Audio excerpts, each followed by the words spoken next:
Hello students, welcome to the session. I am Mr. M.H. Mota, Assistant Professor, SIT COE. Today's session is on sources and characteristics of water. The outcome of the session. At the end of the session, you will be in a position to understand and identify various sources of water. You will also able to understand various characteristics of water. We'll start with the discussion on water. As we all know, water is an important natural resource. The quantity of water available on the earth is huge, but its distribution is not uniform.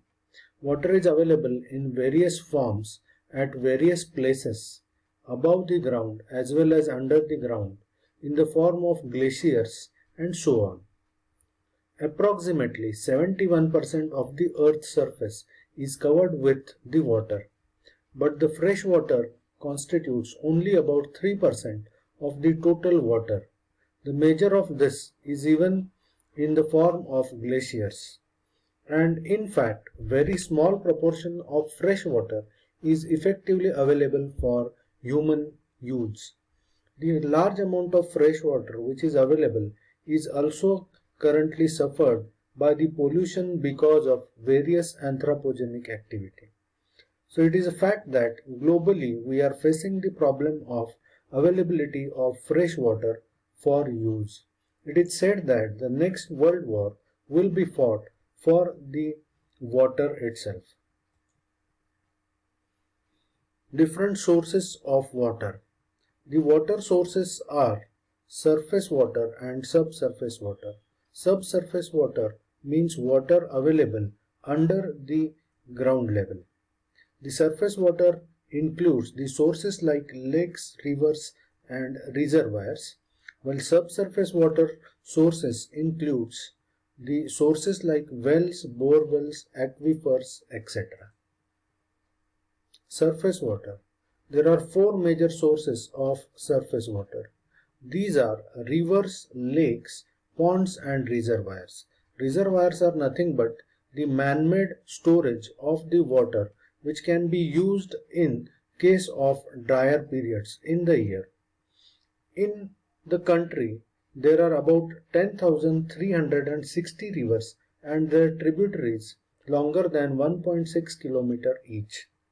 In India, the mean annual flow in all the river basins is estimated to be more than 1,800 cubic kilometers.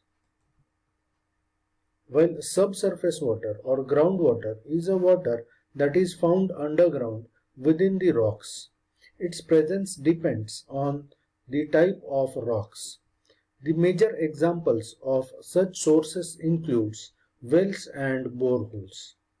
The total replenishable groundwater resources in our country are about 432 cubic kilometers. So sources of water for community. Whatever we have seen are the in general sources, but when we are thinking from a point of view of an engineer and one want to decide the sources of water for a community for a certain purpose, one needs to be very critical in its analysis. The different sources for water includes river, lake, canal, bore wells, but now a situation is such that even the sources like ocean or seas and the wastewater generated from community is also becoming something to think about in terms of sources of water.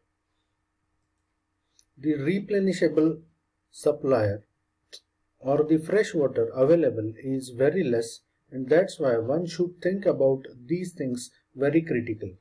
This even has promoted a very huge kind of business opportunity for the engineers where they can treat the wastewater or the water from ocean and make it potable or usable for different purposes.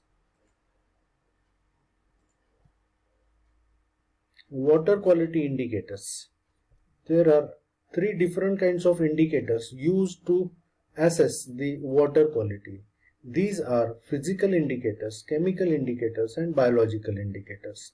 Physical indicators or physical tests indicates properties those are detectable by the senses.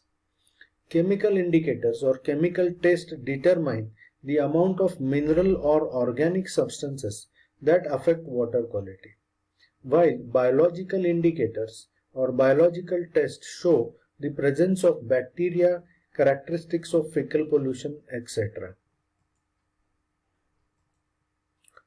So, physical indicators. The different physical properties or physical indicators includes water temperature, odor of water, color of water, and taste of water. The water temperature should be within a certain limit so as to make it fit for the purpose like drinking. The cooler water is always more acceptable. Even the taste and odor of water should be non-objectionable, while color of water should even be acceptable. Even the water color should be sparkling and it should not contain any sort of traces of any colors. Different chemical indicators. The different chemical indicators includes the pH, which is an indication of hydrogen ion activity. It is a unitless number which describes the characteristic of water in terms of either it is acidic or alkaline or neutral. Second is dissolved oxygen. Dissolved oxygen is nothing but the concentration of oxygen present in water. It is measured in mg per liter as oxygen.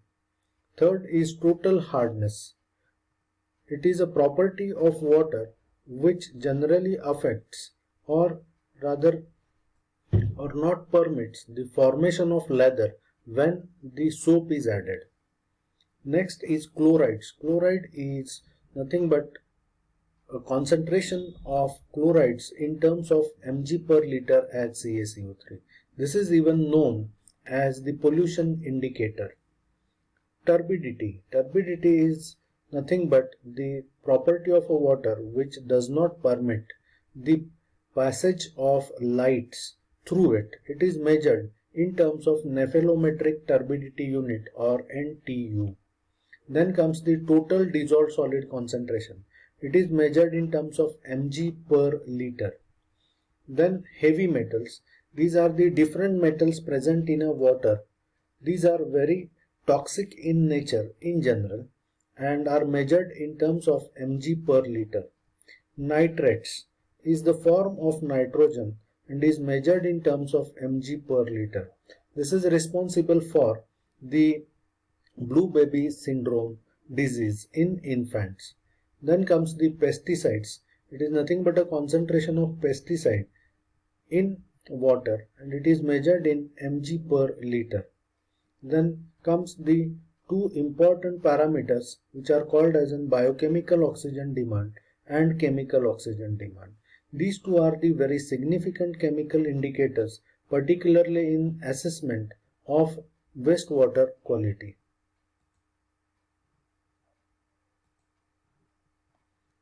Last, biological indicators. Biological indicators informs or indicates the presence of different bacteria and viruses. Viruses are the smallest form of microorganisms capable of causing disease, particularly those of a fecal origin infectious to human by waterborne transmission. Bacteria are typically single-celled microorganisms that can also cause health problems in humans. Animals or plants, despite many forms' ability to aid in water pollution control. It is measured in terms of MPN. So, it is very essential to know all these characteristics of water. These determination of characteristics of water help us to assess the quality of water. But the use of these parameters is not only limited up to determination of the parameters or the quality of the water. It is even useful to determine the possible treatment to be offered to make a water fit for drinking, or even to determine whether any sort of wastewater that can be discharged in an environment directly, or it needs to be treated before discharge of it in an environment.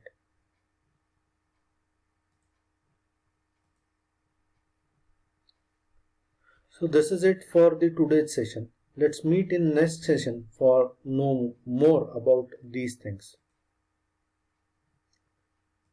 Thank you for having me, and don't forget to like, comment or subscribe.